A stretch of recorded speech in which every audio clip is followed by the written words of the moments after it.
Here's the coaches poll coming in, the USTFCCCA top 10. BYU and NAU, your top 2. I think a lot of folks handicapping this would have maybe flipped the 2 teams at the top, but they're who we're talking about. And John's on the 6th-ranked Oklahoma State Cowboys to crack onto the top 4. Podium is 4 here in cross country, not your typical 3. That Tulsa squad, very interesting as well, from just an hour and 15 minutes or so down the road. They've run on this course a couple of times, including just 3 weeks ago against Oklahoma State in a dual meet. NAU coming out in all black for this thing, and the nice thing is, the polls are great. In about 30 seconds, we can throw them out, and we'll see who wins. We'll just add it up, and we'll use that. Here we go, 10K. Take about 30 minutes or so to find an individual winner. We'll know the team winner hopefully in about 31 or 32 minutes. You know, you get a little bit of a British Open vibe here in Stillwater. You got the fescue. This looks like the fairway at 1 at St. Andrews. It's so wide that even my duck hook probably find the short grass.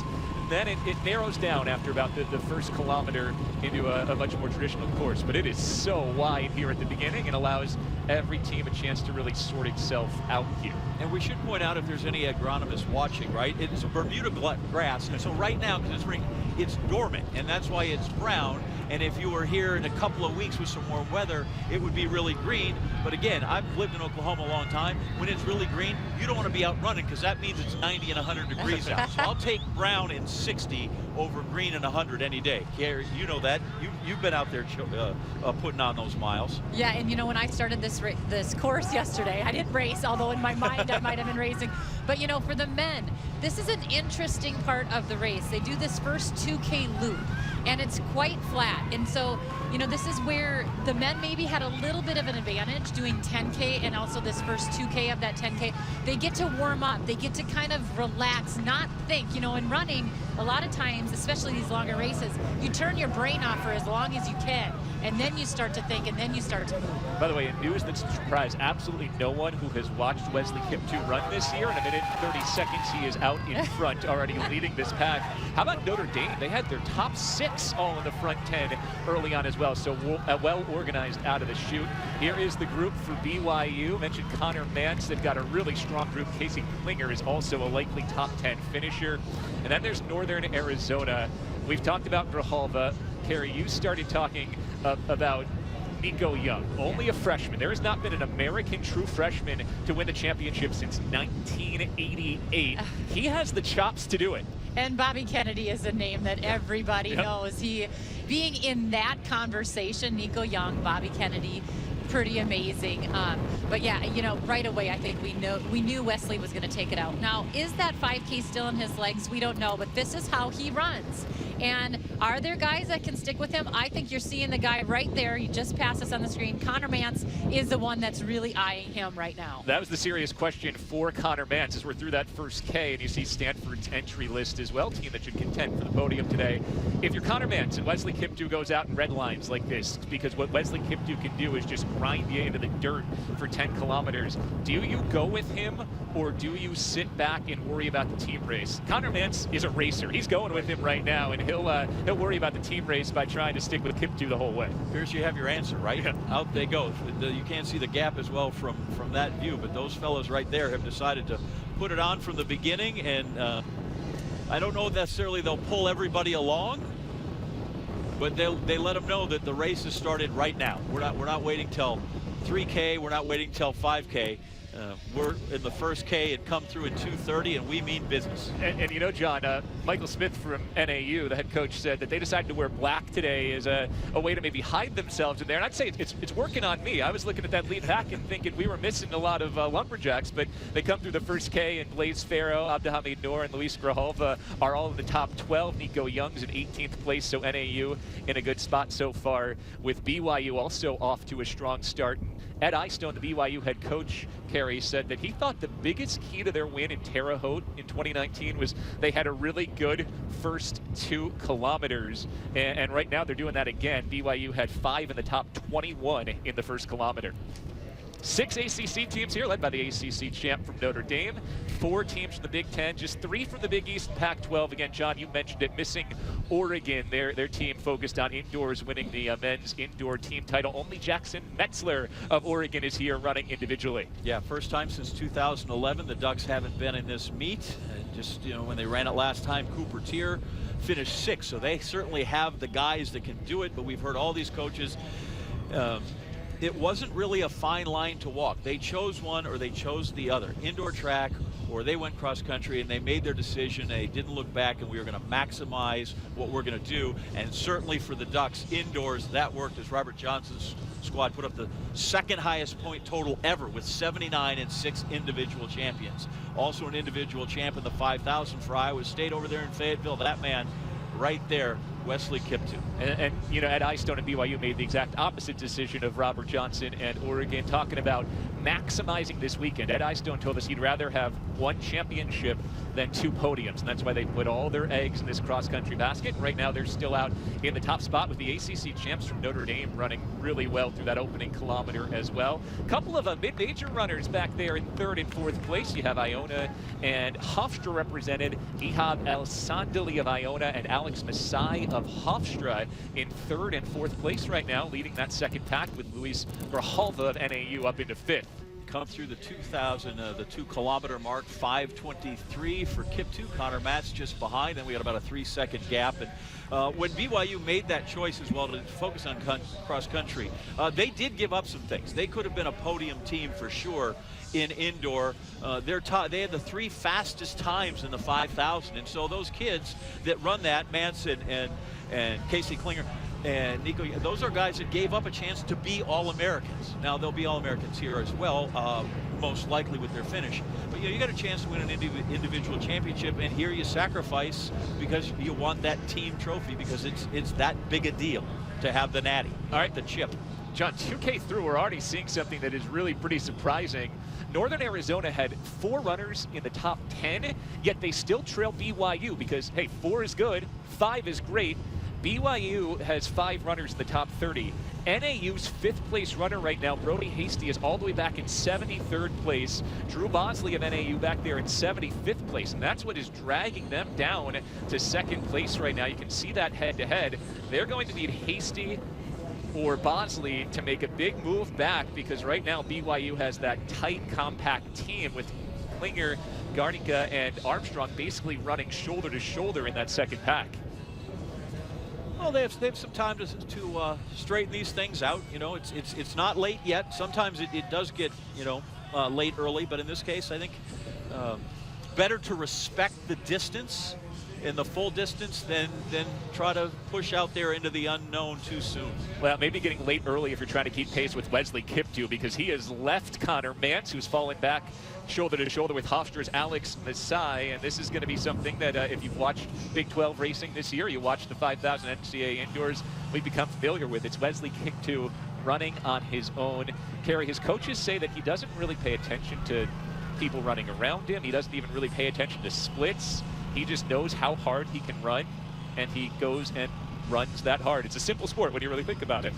It is simple when it works, and I think that we're seeing that it works for him right now. But when he's done well in crowds too. He ran a really nice 10,000 meters this year on the track, and he had a crowd there. So he knows how to run with a crowd. But right now, it's interesting. I'm really watching Connor Mantz. I've seen him take a couple looks back, and I feel like right now that his thoughts are what's going on behind him. And I'm sure this is a really hard position for Connor Mantz to be in as we watch him right there. He wants to win this race individually and as a team. He's got to keep his eyes up, but he also has to know what's happening behind him and make sure he's running within himself. Wesley Kiptoo is just going for it, right? He's going for it. But Connor Mantz has more on his shoulders today. And how about Alex Masai of Hofstra, the 3-time Colonial Athletic Association cross-country champion, just picked up his 3rd back on March 5th. At the last NCAA championships, he was only 127, but he's running with Kiptoo here up into 2nd. NAU is now moved back on top. We mentioned when they had runners in 73rd and 75th place. I should have pointed out the gap between 20th and 70th at that point was only about 4 seconds. So now NAU has 4 in the top 6 and 5 in the top 40. Masai closing hard in that last K. He wanted to bridge that gap, so he got up on Kiptu's shoulder, closed, ran a 4-second faster K there just to close that gap. Well, as we watch this championship, I want to tell you about another one that's coming up tonight. Exclusive coverage, live announcement of the 64-team NCAA Women's Championship field. Break down every team, every matchup in each region. That comes your way 7 o'clock Eastern time on ESPN, on the ESPN app, and a bonus hour of coverage at 8 o'clock on ESPNU, where we are right now. So that's a 64-team field. Cross country, of course, 31 teams come to the national championship, and then 38 other individuals are represented, including Alex Masai, who's out there for Hofstra right now running with Wesley Kiptu. And well, there's a race behind them as well that's going to determine the big overall race. But those two guys out, relaxed, and just seems like it should be working harder. Yeah, John, Kerry, a great time to talk about running as a team. So, Kerry, you've won national championships as both an individual in 1997, as a team in 98 with Villanova. I think you got those years wrong. 97 and 98, right?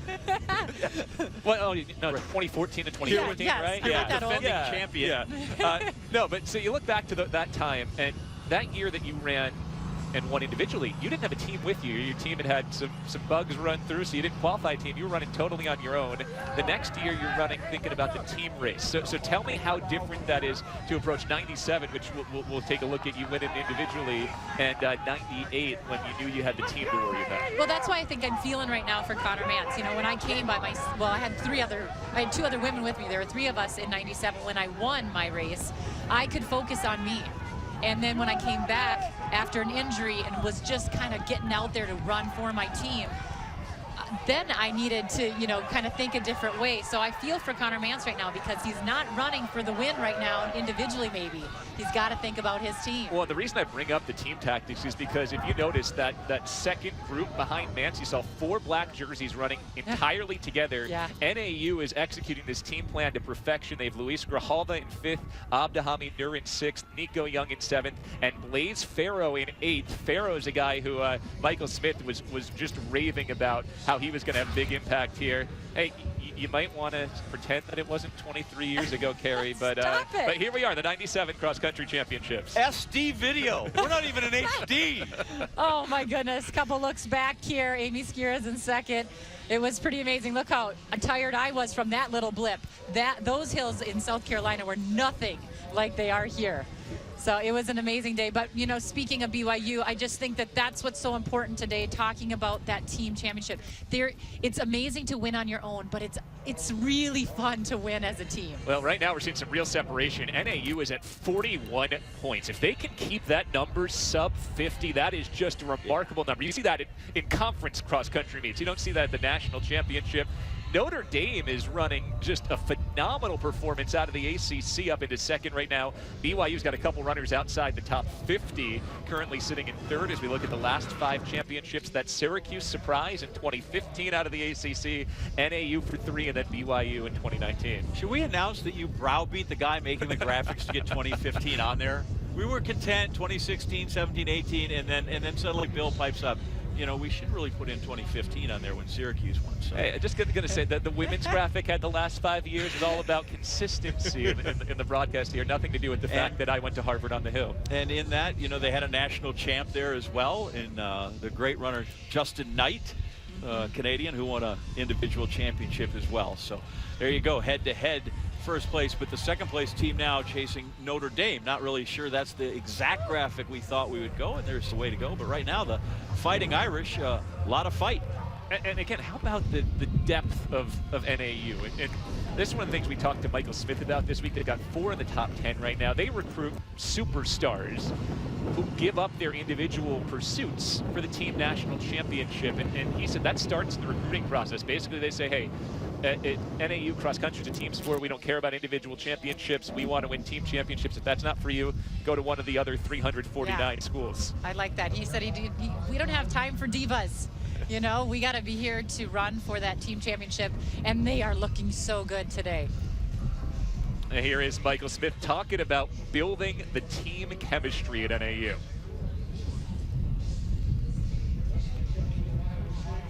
I think it starts just how we recruit athletes. It starts before we even get them to sign on here, and we let them know, cross country at NAU is only a team sport. That's the only thing it is. It's just that our team score against everyone. So if that doesn't fit your agenda, there's 349 other places that might work for you.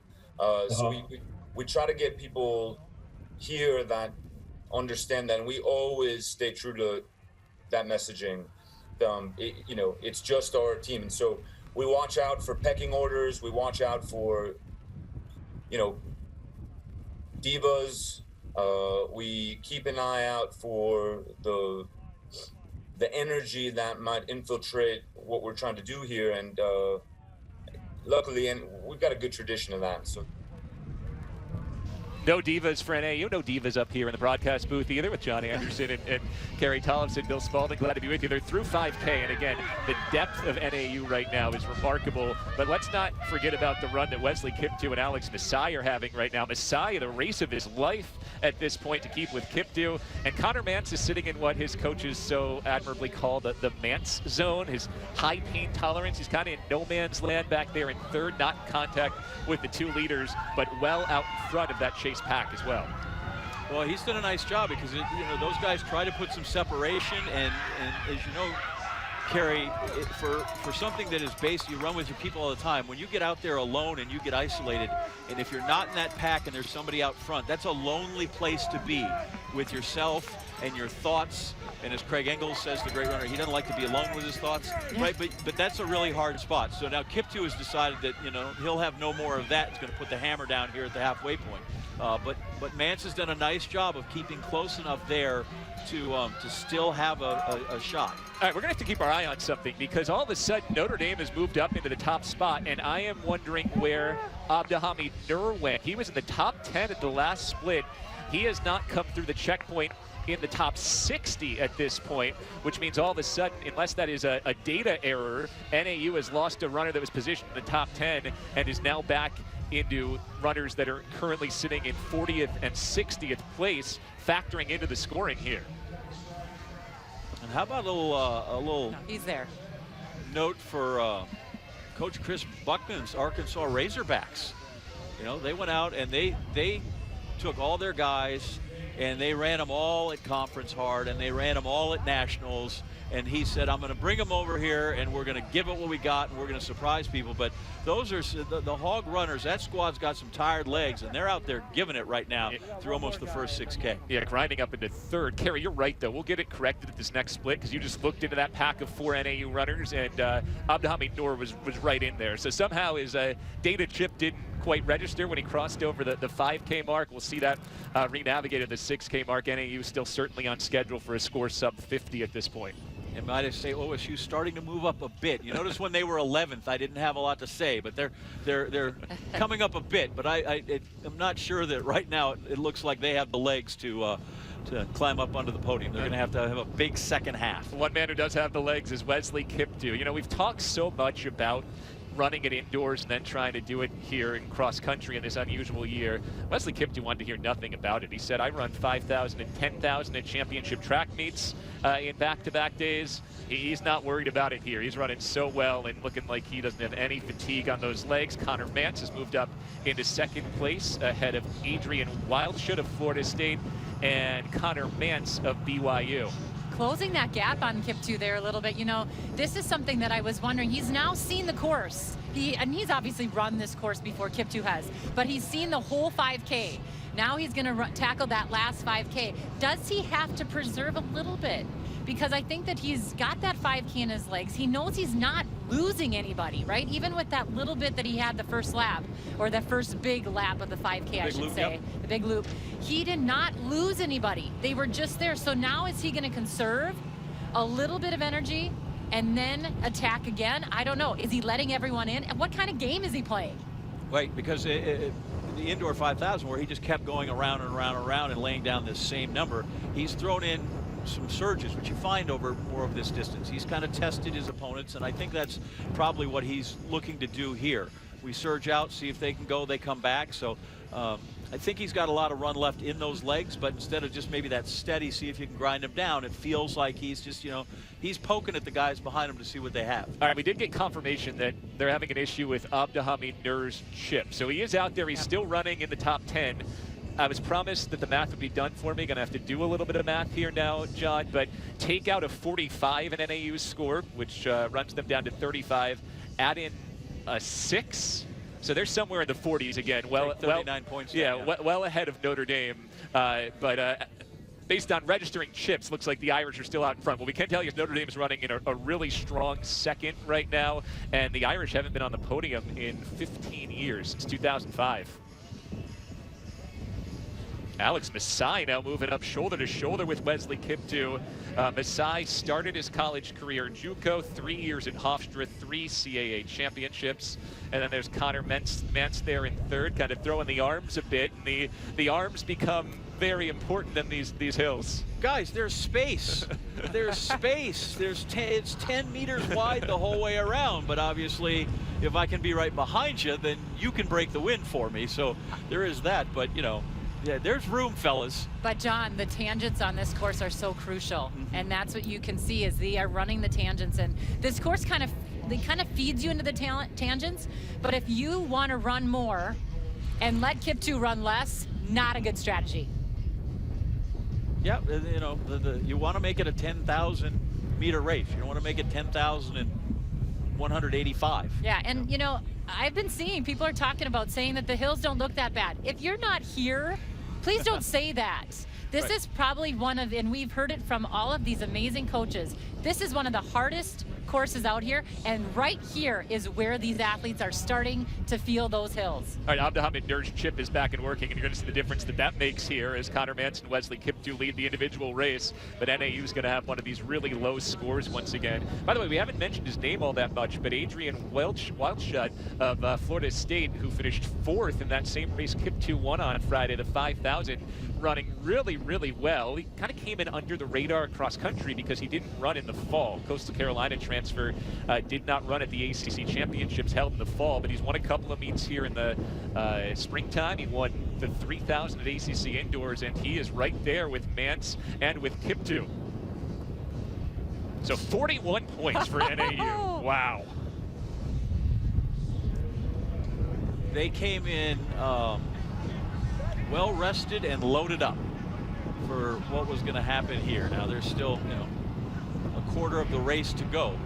Mantz is really, he looks to be working harder than the other fellow, you know, it shows on his face a little more, but he is really stuck in there because every time Kiptoo has tried to lose him, he's still got company. Yeah, he's a guy who certainly wears his effort on his face and just goes for it. We mentioned it quickly, the Mantz zone. He said that he knows that he can absorb pain better than most other athletes. So he's not afraid to run in pain for 10 kilometers, or at this point 7.6 kilometers. And for the first time really all year, Wesley Kiptoo is being pushed heading into the final couple K. And this is where those 5,000 meters will show, you know, on those hills and doing it late. As he comes through. Connor's feeling it. I'm wondering if he's had some communication out on the course where maybe his coaches or someone saying your team isn't quite doing what they thought they were going to do. Go for it. Yeah, BYU was back into 6th place in the team race. So all of a sudden the math goes from, hey, let's win this team title to, hey, open it up, empty it out, and see what happens. Meanwhile, that pack of runners from Northern Arizona just has not really made much of a move yet. Grijalva moving forward slightly, but they are all bunched together in that top 10 still, allowing them to continue to put these ridiculous low scores up. There's Sierra DeGoose of Notre Dame helping the Irish stay in a top 2 spot as well, which would be punching well above where people were expecting coming in. They had Notre Dame maybe pegged 4th, 5th, 6th place, and they're running in a very comfortable second at this point. Yeah, they come in ranked 9th in the poll, and I'm sure if you're NAU, you've got enough people out there to let you know where you're at, and you've got your guys with you, and you know there aren't that many people. So you got a feel of where you are, that you can, I don't want to say bide your time, but you can, you know, you can hold and you can do your waiting, and then you can decide if you want to go ahead and push from there as you look at the resume of Northern Arizona. They've been out here into this run this course in October, which Michael Smith said was invaluable to come out and get a look at that.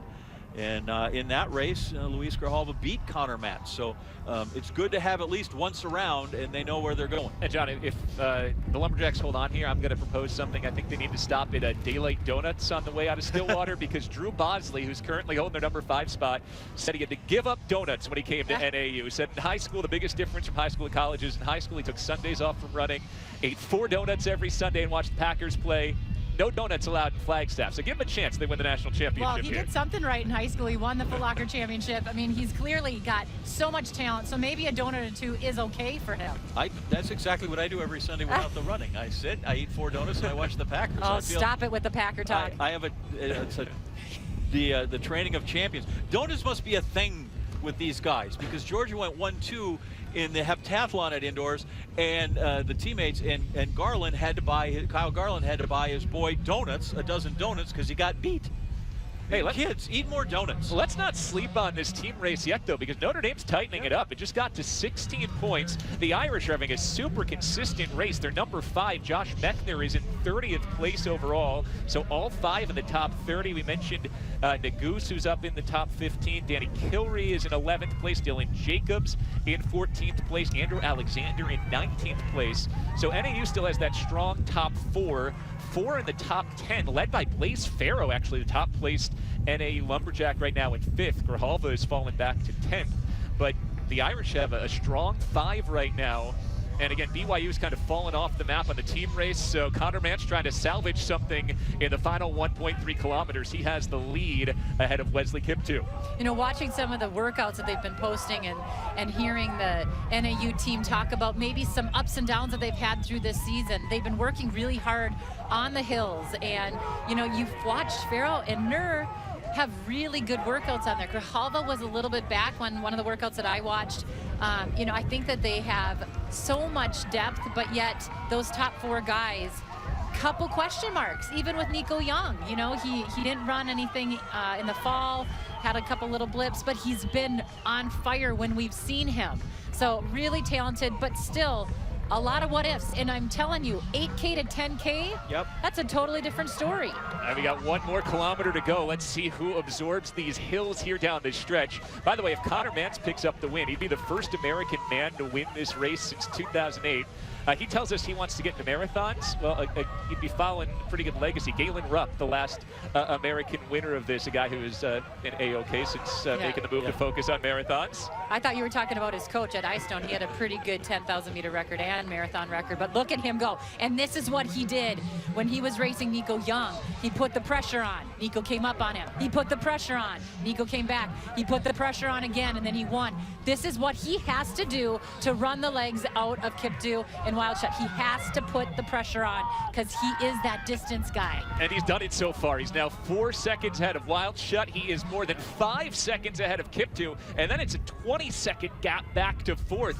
Connor Mantz is 700 meters away from shocking a large portion of the track world that expected Kiptoo to come out and roll today. Well, maybe there is some of that. He's feeling the 5K from the other day, and it's also really, this is the first time that he's had to respond, right? This is the first time you're like, wait, that guy's still there. That guy's still there. Wait, that guy's not just still there. He's now a second in front of me. Now he's 2, and no one's catching Connor Mantz now, right? We're not going out on a limb right there. Connor Mantz charging up that hill. Let's keep our eye on the team race. Notre Dame has 5 through with 83. Northern Arizona gets Bosley through at the 9K mark, and they're at 62 points. So NAU, with its solid team approach and 4 in the top 10 in terms of team scores, still in good position to hold that team title. Notre Dame on pace for its best result in 16 years, and Connor Mantz is all on his own at this point. The junior from Smithfield, Utah, looked early on like he was kind of hanging around to see if he should go or not. Decided to go at about 6K, and no one has stuck with him since. You know, he's putting his head down. He's grinding out. We talked about him running with his heart or his head. Right now, he can do all heart. He is a guy that likes to take a look back. We've seen that time and time again. You know, on this course, this is really one of his last shots where he's going to be able to look and see, because once he gets going here, the hills will blind him. The turn will blind him. And I always say, 2K to go on this course is where you got to make that first move, because the last K is all grinding up that hill and it's all grit. We saw it on the women's race. Yep. People were falling over. They were walking home. I am not an athlete that's so old that I say you want to walk up hills now. Right. This course makes you want to walk up hills even when you're at your top of your game. Connor Mantz takes one more look behind him, and now he's in that 200-meter shoot down the straightaway, and nobody else even close to making the turn yet. There's nobody there. Yep. It's one thing you said, Kerry, you lose sight of him because there's a hill. But if I'm far enough away and I turn around, I can't see him for the hills, I feel like I'm in good shape. And Connor Mantz is going to come through here.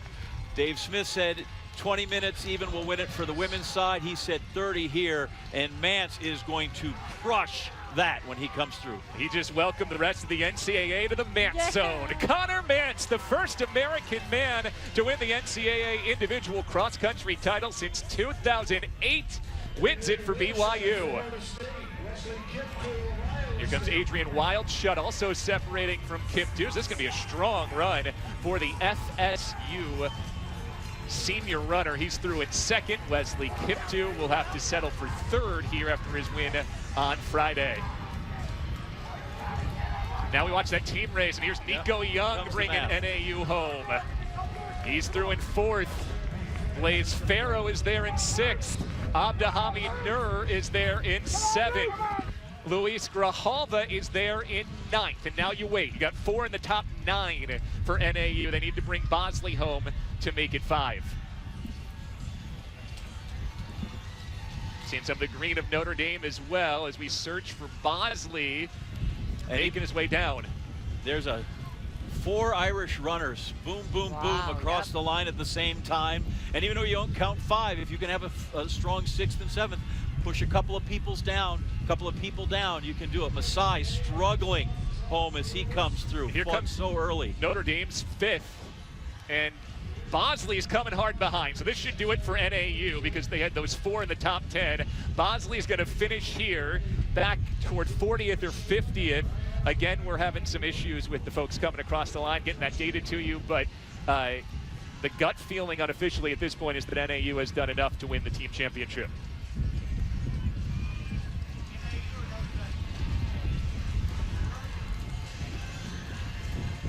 What a performance by Notre Dame to stay in the thick of this thing as well. And Kerry, they really ran as a group. I mean, no more so than 4 coming across the line basically at the same time.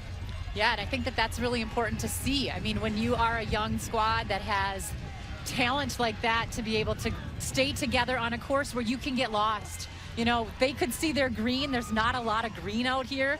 And to be honest, they are climbing over the fence like they have not just run a 10K. Right. They are so excited. Regardless of what they end up today, they had a wonderful race. Meanwhile, NAU sat in it for 17 months. They wanted to sit in it any longer. They get to sit on top of it now. Right back where they believe they belong in the cross-country world. And meanwhile, you got BYU's Connor Mantz winning the individual title. We do have the results in, and NAU is confirmed as the winners. A 60-point total for NAU, 4 in the top 8, 5 in the top 40. Northern Arizona, the national champs. Notre Dame second with 87 points. And Oklahoma State, Mr. Anderson, on the podium in third. Good run there by the host team when they came through. And the 60 points, lowest team total since 2005 when Wisconsin, Jerry Schumacher coaching at that point, came through and they scored 37 for Notre Dame. The only time they've won this championship was 1957. But boy, they run a terrific race. Like Northern Arizona winning this is not a huge surprise. Notre Dame second is. That's an effort that needs to be celebrated by them and that school and their Subway alumni forever, or across the country, as any of the other performances that came through here. Shockingly good from the Irish. Yeah, and again, you look at that 60-point total for Northern Arizona, again, one of the lowest in the last 15 years. It is the lowest since 2005, and they did it with depth. Nico Young finishing 4th overall as a freshman. Boy, is his ceiling just so high. And then Blaze Farrow, not one of the big 3 you talk about in NAU, but when he runs well, they win national championships. In 2018, he finished 26th, was their 5th place finisher to get them the title. Here we go in 2020, and Michael Smith said, hey, Blaze Farrow's a guy to keep an eye on. He's their second finisher. He comes across in 6th. Abdahami Nur, who won the Big Sky Championship, takes 7th for them. And Grijalva, a solid 9th. He really grinded that last kilometer. You could see he was falling off a bit, had to dig to get himself into the top 10. Yeah, some question marks with how Grijalva was feeling and if he was healthy. And clearly he just was out there for that team today. Maybe not in tip-top shape, but did his job. Yeah, in the end, it was not close. As you come down from Provo to Stillwater, you're just drowning in oxygen. Connor Mantz, listen, you had to put up with some punches from Kip 2. You knew you were in for the race. A couple of times he stretched things out. What was your thought as you watched him and kind of played off him? So early on, I could tell it was pretty quick, but I didn't know how quick until about 3K in. I saw the split at 3K, and he was about 8:14. I was about 8:17. And I knew that was way too quick, especially on a hilly course. Even if it was flat, that's faster than my 10K PR. And so I held back a bit and just tried to make sure I could finish strong. Adrian Wildshoot from Florida State came up next to me, and we ran to get there. And when he came up next to me, he said, hey man, we can catch these guys. Let's work together. And at first I was like, all means, man, you take the lead. You take the wind right now for me, because I've been dying in this wind. And he took it for a couple 100 meters. I took it for about the next 1,000 meters, 1.5K, and then we caught up to Wesley Kip 2, and then it was just battle between the 3 of us. And at about, I don't know, 8.5K, somebody yelled at me as I went down the hill. I had about 1.5 seconds on the field, and I was like, well, this was the one that was gonna make my move, but looks like it's the best time to now. And I made it a little early, I could tell, because coming up that last hill, I started looking back like, you know, hey, I've seen 100-meter leads go before. It's not likely, but this is hurting so bad, and so I hope it doesn't. So I was just happy to hold on and, you know, win an individual title for my team. My teammates worked so hard. We weren't able to have our best day as a team, but, you know, a win for one of us is a win for all of us. I couldn't be more proud of my teammates for giving it their all today, and that's all I have. You know, Connor, when you go into a race where you are so concerned about the team, and you guys were the defending champions, how did you change your mindset midway when you knew it was about you and you needed to go for that win? You know, when Wesley Kip 2 made his move, I just had to remember, like, if I try to go with this, when he started to get me at 3K, I